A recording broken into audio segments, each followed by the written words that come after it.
నశించిపోతున్న ఒక వ్యక్తిని రక్షించాలనే ప్రభు ఆశించాడు. ఆ రోజు నుండి ఈ రోజు వరకు కూడా యేసు ప్రభువులో ఉన్న కోరిక, ఆయనలో ఉన్న అభిలాష ఒకటే, నశించిపోతున్న మనందరినీ కూడా ఏం చేయాలని? రక్షించాలని.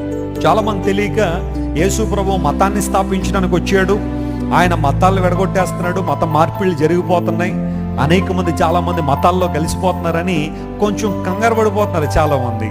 అయితే యేసు ప్రభు నీ మతం మార్చడానికి రాలా, ఆయన నీ కులాలు విడగొట్టేయాలని రాలేదు, ఆయన మరలా ఏదో చెయ్యాలని రాలా. ఆయన ఈ లోకానికి వచ్చిందే నశించిన దానిని వెదకి రక్షించడానికి మనుష్య కుమారుడు వచ్చాడు. That's it. మనందరూ కూడా నశించిపోయాం ఆత్మలో, మనందరినీ కూడా వెదకి రక్షించాలనే యేసు ప్రభు వారు ఈ లోకానికి దిగి వచ్చారు. ఈ విషయం అక్కడ రుజువు చేయబడతా ఉంది.